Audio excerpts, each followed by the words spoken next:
Hello, हाय, जय Shri Ram. Welcome to आरती की रसोई। एक बार फिर से आपका स्वागत है आरती की रसोई में। और ये देखिए खूब सारी सब्जियां आ गई थी तो मैंने सोचा उसका अचार बनाया जाए और आपके साथ रेसिपी शेयर की जाए।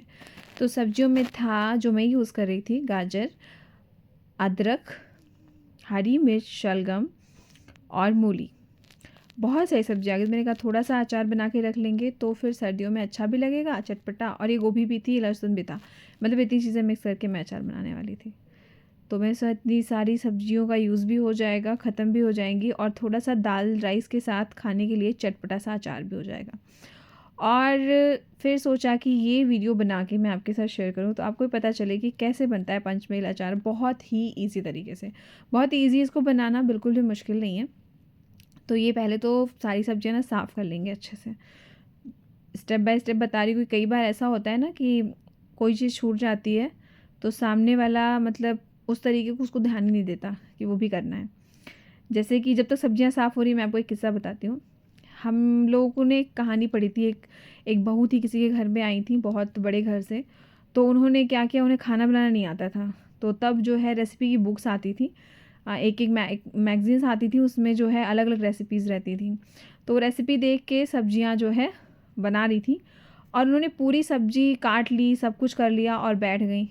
फिर उसके बाद जो है बहुत देर हो गई जब, तो घर में उनके जो ससुर जी थे, जो बड़े थे, वो रसोई में पहुँचे और बोले कि क्या हुआ बहू, शुरू क्यों नहीं कर रही बनाना। तो कह रही पापा जी, सब तो कर लिया, काट लिया और सारी तैयारी कर ली, पर मुझे ये नहीं समझ में आ रहा कि सब्जियों को धोऊं किस में, सरफ में कि ईजी में। तो मतलब ऐसे होता है, इसलिए सब्ज़ी बतानी चाहिए।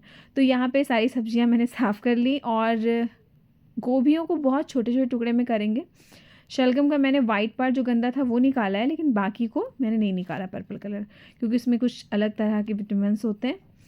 और बस सारी सब्जियाँ ये देखिए साफ़ होके सामने आ गई। गाजर को थोड़ा छील लिया, थोड़ी मूली भी हल्की हल्की छील ली। ये जितने में लहसुन थे जो मैं यूज़ करने वाली थी, मैंने इतने लहसुन छील के रखे थे। कुछ तो पीसूँगी, ग्राइंड करूँगी, कुछ खड़े डालूँगी और कुछ काट के डालूँगी। और अब ये मेरा पैन आ गया। पैन में मैं मसाले रोस्ट करूँगी। जब तक मैं सब्जियां कट करूँगी तो तेरे मेरे मसाले रोस्ट हो जाएंगे। तो मसालों में क्या क्या अमाउंट है हर चीज़ का।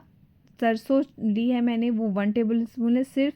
धनिया आपका ज़्यादा जाएगा, 1 टेबल स्पून। बाकी सब चीज़ें टीस्पून से जाएंगी। जो मैंने क्वांटिटी ली है, जैसे 2 मूली, 2 गाजर, थोड़ी सी गोभी और थोड़ा एक शलगम, इतना। जैसे मतलब मेरा 4 लोगों का परिवार है तो उनके हिसाब से मैंने लिया सारी चीज़ें। तो वही अमाउंट है कि सौंफ, अजवाइन, जीरा, ये जो कलौंजी है, मंगरेल है, मेथी है, सरसों, ये सब एक एक टीस्पून रहेंगी। और धनिया आपका 1 टेबल स्पून रहेगा। चिली मैं नहीं यूज़ कर रही हूँ, रेड चिली, क्योंकि ऑलरेडी ग्रीन चिली यूज़ कर रहे हैं तो बहुत कड़वा हो जाएगा, फिर बच्चे बिल्कुल नहीं खा पाएंगे। तो बस ये सारी चीज़ें धीमी धीमी आंच पे, मतलब सिम पे, इसको रोस्ट होने के लिए रख देंगे। और जब तक ये एक तरफ रोस्ट हो रहा है तब तक मैं अपनी सारी सब्जियां जो है वो काट लूँगी। तो चलिए इसको धीमे धीमे रोस्ट होने देते हैं। और याद रखिएगा, मसालों को स्लो ही, सिम पे ही मतलब रोस्ट करना है। अगर आप थोड़ा भी तेज़ करेंगे तो, क्योंकि मसाले कम हैं रहते हैं तो जल जाते हैं और फिर उसका वो टेस्ट नहीं आने पाता है। कोई भी खाना है, कोई भोजन है, अगर आपके पास थोड़ा भी समय है तो कोशिश करिए उसको धीमी गत में ही पकाइए। और ऐसा कहा भी जाता है कि जो चीज़ सहज पकती हैं, धीरे पकती हैं, वो बहुत ही मीठी होती हैं। तो बस ये धीमे धीमी आंच से मैंने इसको छोड़ दिया, ये पक रहा है और ऑलरेडी ये एकदम हो चुका है। और बस अब इसको आप फ्लेम को बंद कर देंगे और इसको ऐसे रहने देंगे। और इधर देखिए मैंने सब्जियां सारी कट कर ली थी। मैंने लंबे लंबे कट किए हैं। थोड़े लहसुन मैंने आपसे कहे थे ना कि मैं उसको कट करके लूँगी। और मिर्चियों को मैंने 2 भाग कर लिया। और ये थोड़े खड़े मसाले मैं आपको दिखा रही हूँ, साइड में रख लिए हैं मैंने। खड़े मसाले ऑप्शनल है। और ये इतने जो गार्लिक है, लहसुन है, थोड़ी सी मिर्च के साथ, मिर्च मैंने थोड़ी सी ली है। और अदरक जितने भी हैं, अदरक को क्या है ना, काटने में बहुत प्रॉब्लम आती है, तो अदरक आप ग्राइंड कर लो। अदरक मैंने पीस ली थी। और ये जो भुने मसाले मेरे थे वो भी मैंने ग्राइंडर में ले लिया और उसको भी पीस लेंगे। ये देखिए सारे जो मैंने लहसुन और अदरक और मिर्च पीसी थी वो दिखाया मैंने आपको। और एक कढ़ाई में सरसों का तेल लेंगे। सरसों के तेल में बना हुआ अचार बहुत स्वादिष्ट होता है। किसी और तेल का अचार मैंने कभी नहीं खाया तो मैं आपको बता नहीं सकती कि कैसे बनेगा। सिर्फ सरसों के तेल का ही इस्तेमाल हम लोग करते हैं। और ये खड़े गरम मसाले मतलब खड़े मसाले हैं। जो भी मसाले आपने पीसने में लिए थे, धनिया, कलौंजी, जीरा और अजवाइन, थोड़ा सा मेथी दाना, सौंफ, ये सारी चीज़ें थोड़ी सी खड़ी भी लेंगे। ये ऑप्शनल है, अगर आपको चाहिए तो आप खड़ा लीजिए, अदरवाइज़ आप सारा पीस लीजिए एक साथ। और ये वो चीज़ें हैं जो मैंने अभी पीसी थी, लहसुन, अदरक और हरी मिर्च। और उसमें थोड़ा सा हल्दी डाला था कलर के लिए। लाल मिर्च पाउडर मैं बिल्कुल इस्तेमाल नहीं कर रही हूँ। अगर आपको कलर के लिए चाहिए तो आप कश्मीरी लाल मिर्च यूज़ कर सकते हैं, पर मुझे ऐसा कलर का कोई भी वो नहीं है कि कलर आना ही चाहिए। हल्दी डाल दी, हो गया। और हरी मिर्च पड़ रही है तो कड़वापन तो अपने आप ही आ जाएगा। तो बस इन सबको मैं बहुत ही अच्छे से एक साथ भून लूँ, वो कर लूँगी। और तब तक इसको भूनेंगे जब तक ऑब्वियसली तेल नहीं अलग हो जाएगा। और ये है सीक्रेट, कभी भी कोई चीज़ बनाइए ना, उसमें आधा नॉर्मल नमक डालिए और आधा काला नमक, ब्लैक सॉल्ट डालिए। टेस्ट बहुत ही अच्छा आता है। और बस ये सारी चीज़ों को एक साथ ऐसे मिक्स करते जाएंगे, भून लेंगे। और तेल जब आप देखोगे कि अलग हो गया है, जैसे कि दिख ही रहा है कि तेल अलग हो चुका है अब, ठीक है। तो अब ऐसे पॉइंट पे मैं सारी सब्जियां अपनी जितनी भी थी, अदरक छोड़ के बाकी चीज़, हरी मिर्च और गाजर, मूली, शलगम, गोभी, सारा ऐड कर दूंगी सब कुछ। और अच्छे से इसको मिक्स करते हुए चला लेंगे बढ़िया से। तो बस ये सारी चीज़ें मैंने मिक्स कर ली एक साथ में।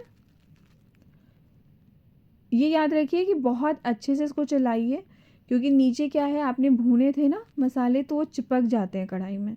तो ऐसा ना हो कि कहीं पे तो मसाले हैं और कहीं पे नहीं है। और नमक जो है आपने मसालों में ऐड किया है, तो आपकी फिर बिल्कुल भी वेजिटेबल्स में मसाले वो नहीं आएगा, फ्लेवर नमक का भी या मसालों का, तो अच्छा ही लगेगा। तो इसलिए आप अच्छे से इसको मिक्स करिए बहुत ही अच्छे से। और देखिए सब्जियां उछल उछल के बाहर जा रही हैं कढ़ाई से। तो बस ये लगभग बहुत अच्छा मिक्स हो चुका है। और ये जो मैंने मसाले पीसे थे ना, खड़े मसाले मैंने भुने थे, वो पीस के ऐसे डाल दिया। और जितना मैंने आपको बताया था सारा ही इसमें ऐड कर दिया है, बिल्कुल भी बचाया नहीं है। तो ये सब इसमें ऐड कर दीजिए। और वो मसाला भी जो आप पीसेंगे ना, एकदम बहुत बारीक मत कीजिए, हल्का सा हल्का सा दरदरा, बहुत हल्का सा दरदरा रहना चाहिए। और जब आप खड़े मसाले डालते हैं इसमें, तो उसका टेस्ट और फ्लेवर अलग ही होता है। वो जब आता है ना वो में, उसका फ्लेवर बहुत अलग सा होता है। और आपने जैसा देखा था कि मेरे अचार में बिल्कुल भी तेल नहीं दिख रहा था, सब सूख चुका था।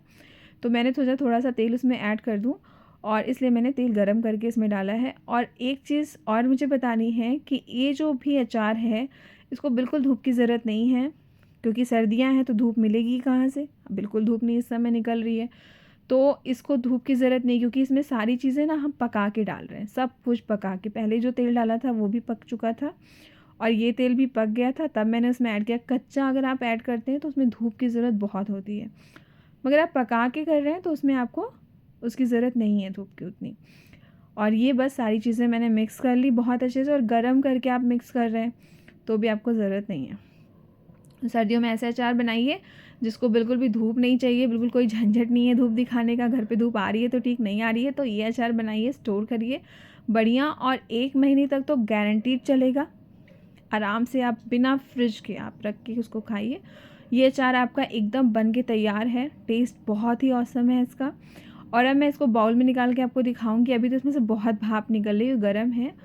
और अगर आप स्टोर करना चाहो कभी भी किसी अचार को या किसी भी चीज़ को बंद करके किसी कंटेनर में, तो ये श्योर हो जाना कि वो ठंडा हो चुका है, गर्म तो नहीं है। क्योंकि फिर आपका वो बर्नी या जार जो भी है वो टूट सकता है, वो फूट सकता है, तो उसको तब नहीं डालना। तो ये मेरा अचार बहुत गर्म है, मैं बस अभी इसको कढ़ाई से बाहर निकाल रही हूँ आपको दिखाने के लिए। और बाद में जब भी ठंडा हो जाएगा तब इसको जार में डालेंगे।